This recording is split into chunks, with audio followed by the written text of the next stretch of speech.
one. So Los Angeles Lakers yesterday lost on a back-to-back game to the Houston Rockets after just a dominant fashion win against the Pelicans. Now, obviously, the Pelicans win was a much more important, much more significant win than the Rockets win. But still, with the Lakers in the position that they're in, every win is a must win. Every win is a die-hard win.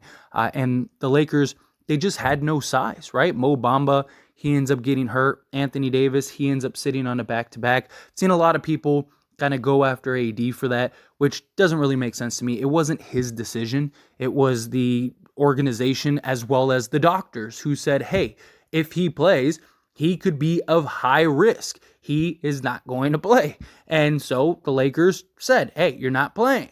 And Anthony Davis wants to play. There's even an interview with Anthony Davis talking about how he's upset and how he wants to play. Darvin Ham has even vouched for him. They have said Anthony Davis wanted to play in this game. And unfortunately, he didn't play, and we lost this game. Guys didn't really play their best game in general. Nobody really had like a huge standout game outside of like Austin Reeves, but even he had his struggles, right? He was 1 of 7 from 3, 6 of 14 from the field, but he led the way with 24 points. And just, again, we were undersized, undermanned.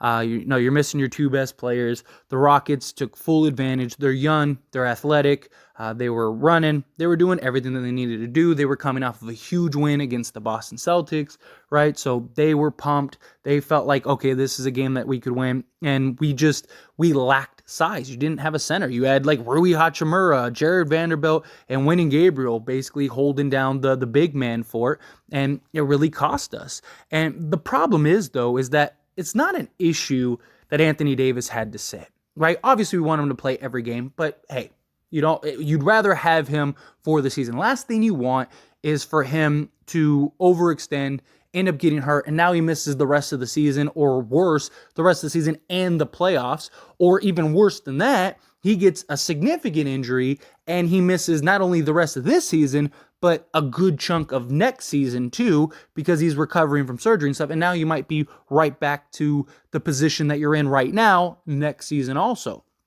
Don't want that to happen. But my issue is with the Lakers front office. I don't put this loss on Darvin Ham. I don't put this loss on the Lakers team. I put this loss on the front office. You knew Mo Bamba went down. Okay, you decided not to go and get a center immediately. Okay, we're winning games. Things are good. Anthony Davis, he's going to play 35 to 38 minutes a game at the center position. So you just need somebody to kind of fill in. Wenyen Gabriel, he could fill in a little spot against most teams. But still, there were moments where you really needed size, right? Like Toronto game.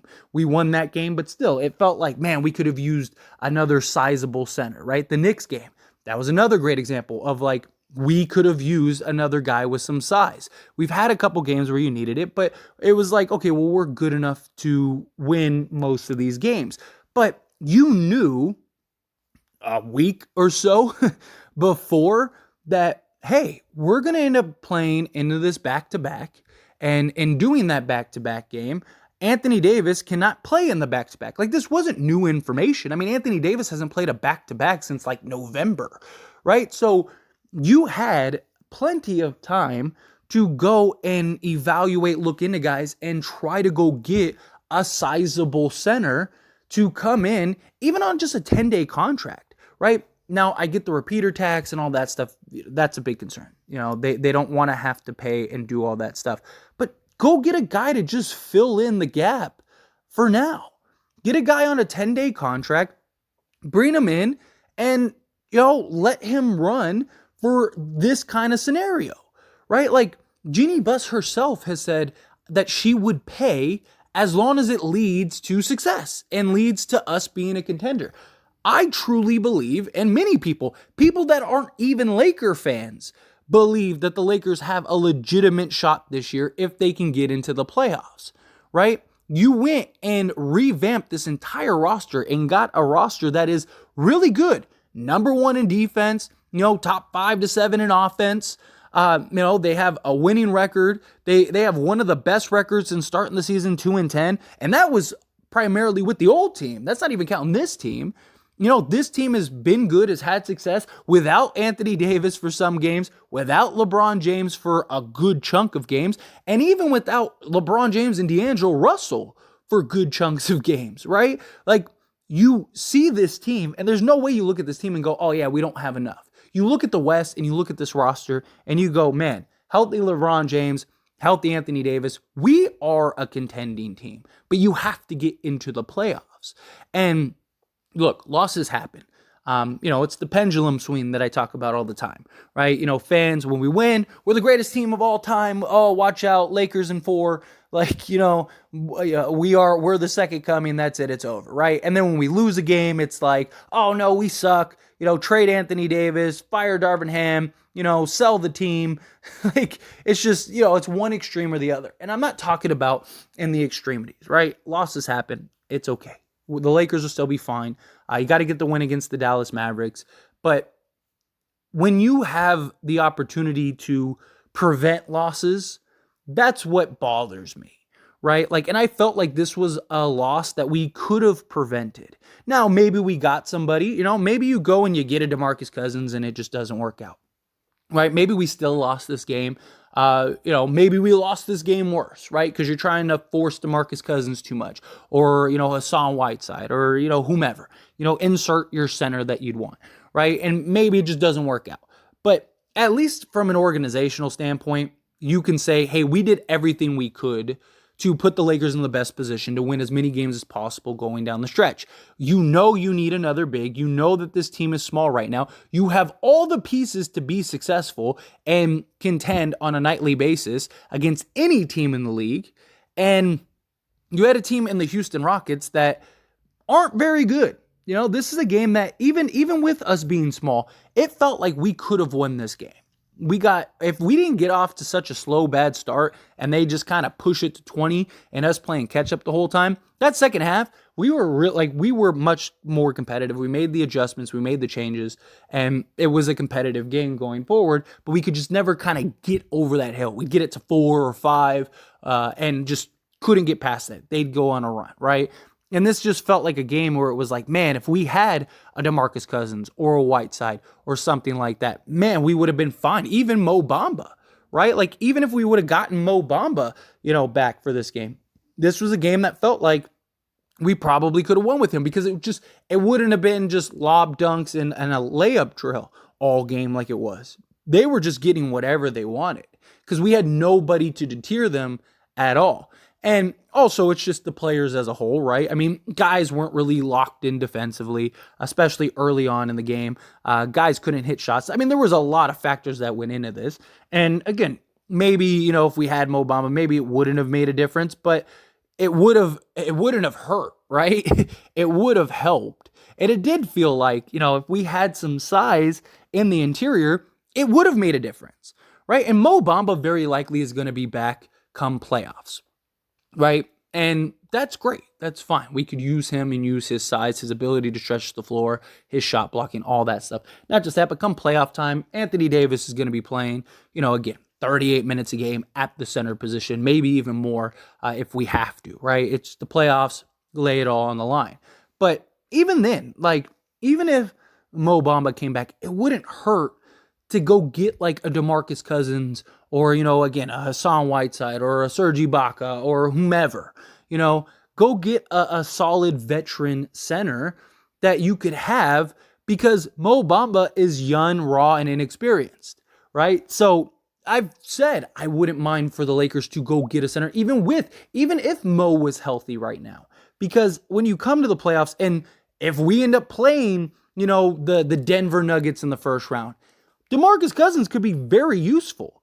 I would rather throw DeMarcus Cousins on the Joker and have him bane with the Joker and just get in his head and wear him down over a 7-game series and really just make things tough on him. You're never going to stop him, but you can, give him hard fouls, bane with him down low. You're not going to be able to move him. Where Mo Bamba, he's going to get just tossed around and he doesn't have the discipline yet and the things, the intangibles to really kind of make things super difficult. He may be able to for like, a game or, maybe a couple sequences or something like that. But realistically, the Joker would eat Mo Bamba alive. But you get a guy like DeMarcus Cousins, who's a savvy vet, who knows what it takes, who he's just coming in, and his sole goal for 10 minutes a game is to just weigh down on the Joker.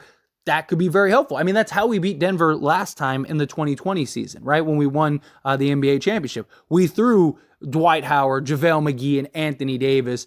We just wore him down over a 7-game series. We just kept adding, just having guys weigh on him and be physical with them and just kind of put pressure on him, right? And eventually we ended up pulling out that series win. Had a couple shots go the right way, Anthony Davis, stuff like that. But in general, like that's a good proven formula on how to win a series like that. So my thing is that the Lakers have to pick a lane, right? You made the conscious effort to go and upgrade this roster and put a team together that you feel confident enough can win. LeBron has expressed that that he loves this team and that this team can win. Anthony Davis, everybody, this team, the fan base, you just feel a different vibe. The atmosphere is different. Like everything about this team is just different. This team feels special. They look special. They look like a team that could really make some noise. You made that and you did a great job. And they deserve their flowers for that. Absolutely. But you can't do something like that and then go, hey, we were just half serious about, jumping into the water, right? And again, when Anthony Davis gets back, which he should be back for the Dallas game, things will be fine. But you also don't want to wear and tear Anthony Davis down between now and the playoffs. Ideally, you want Anthony Davis to play, 25 to 30 minutes a game, right? And because he's good enough to where in 30 minutes, he can still go get you 30 to 33 points, right? And you go get a guy like a DeMarcus Cousins to come in and play the other, play 10 minutes a game. And then, some sequences you can run small ball with Winning Gabriel. Fine. Run another 8 minutes, 10 minutes or whatever with Winning. And there you go. Or you can even run sets with AD at the 4 if you want to, right? Especially when his mid-range is falling. It opens the door for that. But to get a guy to come in, and I want the veteran route. Like I know people, like I've seen a lot of people that want Moses Brown or Vernon Gary, and I do like both of those guys. And I still need to make a video breakdown on those two, which I might post later today. But I do like both of those guys, and I do think that there's a lot of potential with those guys. But again, they're raw. They're both in the same scope of like a Mo Bamba. You're going to have to develop them. Can you really trust them in the playoffs? If you need somebody, if you are playing Denver, do you really want to throw one of those two guys on the Joker? Probably not, right? You probably, they're probably not playing at all at that point. So I kind of like the idea of getting that vet guy that can come in and just play 10 minutes. The Lakers need to sign somebody. And hopefully, I'm going to try to post this video relatively early.